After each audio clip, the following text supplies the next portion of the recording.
Geothermal wells, enhancing geothermal energy.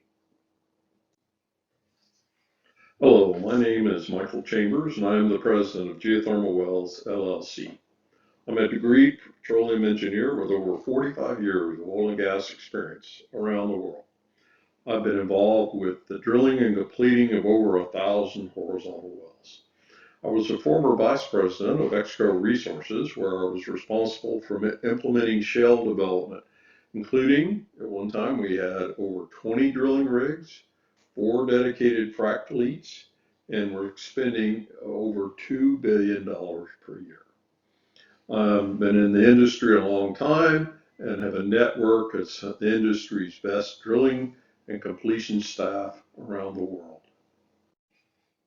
In the US, I've completed all different types of horizontal wells, starting with the completion of the John Snowden number 7 in West Texas back in 1989, which was one of the first multi-frac horizontal wells ever drilled, to work in the Tate Unrun area offshore and drilling Haynesville wells in the Marcellus, Haynesville, and the Eagle Ford Shale. That was horrible. Around the world, I've been involved in um, horizontal wells in Canada, steam floods out in California, where we did the first level 6 junction ever done, heavy oil in Venezuela, um, gas storage wells in Austria, multi-fracs in the North Sea, and horizontal pre-pack and gravel packs in West Africa. Whether it's conventional geothermal or enhanced geothermal completion techniques and drilling techniques, we have both. We, whether it is shallow conventional verticals or what we call the fracture exchange method or the direct contact method of EGS, we have completion techniques where we complete in fractured and non-fractured reservoirs and step-by-step development scenarios to do these. Thanks for your time. We look forward to working with you. Next presentation would be from Dr. Luke Frash. He is responsible for business development at GTW and also the economics scientist at US Lab at Sandia, New Mexico. Historically, geothermal energy production has been limited to rare and precious resources. Leading examples include those in Iceland, Indonesia, the United States, Italy, and Kenya.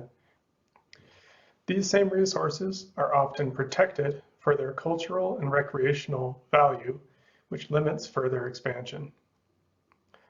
Recent advances in drilling and well completion technology are finally changing this. It is now possible to scale up geothermal production and move into new low-risk, low-impact areas. Developing geothermal resources requires high capital investment, but it does pay itself off through stable baseload power and low operational costs, if you drill deep enough. Compared to wind, solar, and hydroelectric power, geothermal is a clear winner if you are willing to be a leader in its development. The market potential of new, unconventional geothermal resources is primarily dependent on the depth at which the rock temperature exceeds 180 degrees centigrade. And it also is dependent upon the state of stress in the rock. High stresses cause geothermal development to become less economic due to increased pumping costs and increased risk of earthquakes. Geothermal wells is pioneering new ways to limit the risk of these earthquakes, if they could occur, and also and simultaneously making the systems more profitable.